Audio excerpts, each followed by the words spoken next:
Shazam, man. Thank you. This is kind of a comeback for you to DC because I know you auditioned for Lex Luthor.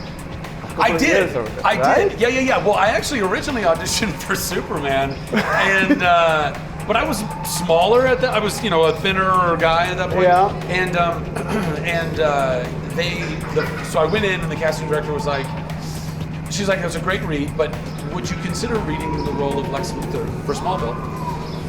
And I did, and got called back and called back and called back and called back, all the way to the final callback, and it just didn't happen. And then Michael Rosenbaum was the perfect choice, and he came in and played Lex, and now Michael and I are friends years later. So it's very cool to be a part of that whole DC lineage for sure. Yeah, definitely. And I'm so happy for you because you're kind of the one of us, but the one of us that made it. Yeah, brother. Absolutely. You're a freaking superhero.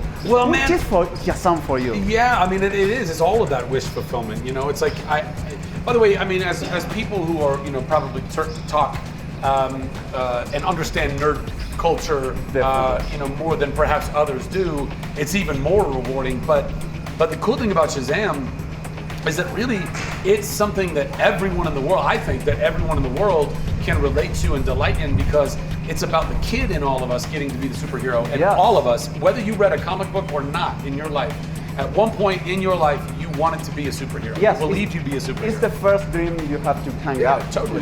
Totally. So all of that's happening for me. And the fact that I was a comic book reader, still am, more graphic novels now, played video games then and play video games now. You loved all these movies. A video game character now.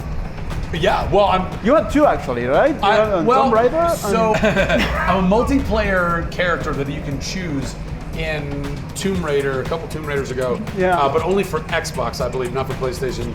And then Shazam obviously Shazam in Injustice 2, which I just played last night on the tablet. And then but there's also Shazam in Lego. You just accomplished all the dreams. Bro, it's so cool, man. So cool. It's like, how did little Zach, loving all of this stuff, get to be here now on this cool stage at a friggin' Six Flags? This is kind of a different level for you, right? Oh, totally. It's the worldwide biggest tour. Yeah, man. It's the biggest thing I've ever been a part of. I mean, I've gotten to do some amazing jobs in the past, and I'm so grateful for them. But this is actually, it's the first time I'm the lead of a feature film in movie theaters. Any other film I've ever done that was in movie theaters, I wasn't the lead of, and any movie that I was the lead of never made it into the theaters. So this is pretty cool to this is my first. That was all part of the path. It's all part of the path, man. It's the journey, and I wouldn't change it for anything. No way. You still have this bunker, post-apocalyptic type garage. So yes and no. So my house in LA that I had that garage all set up to be, it was really like a fun house, like a man cave. I don't know what you guys call it, Argentina, but it was just me and my buddies would play ping pong and video games and watch movies and all kinds of stuff there.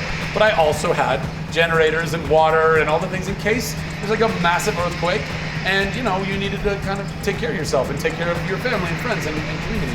But I sold that house, and I now live out on a ranch, and I have a barn, and that barn I'm turning into the new version of that. It'll be a play space, but I'll have lots of things in case. In a Last of Us scenario, you will definitely survive. Oh, 100%. I think about this stuff far too much to not survive a zombie apocalypse. I think more people would survive than you think. There's a lot of dumb people that would certainly be killed, but I think a lot of times you're watching zombie movies and zombie shows, and a lot of people just make dumb decisions. Yes. You're like, why would you go in there?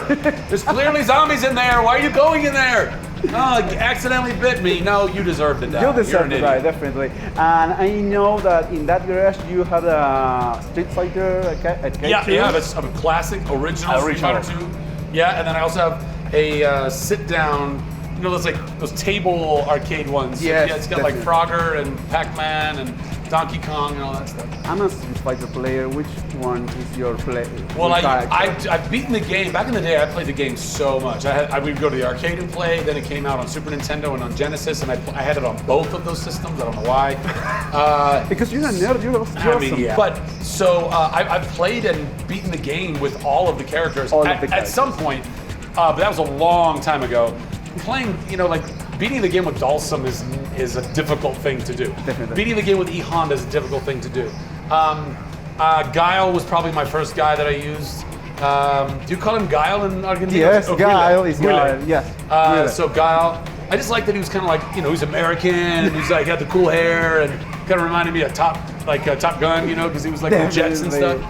But now, typically when I play, I'll just pick Blanca because because I think he's the most like.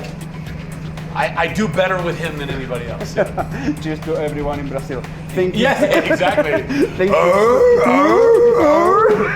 Thank you so much. Nice to meet you, man. Nice to meet you. Yeah, you too.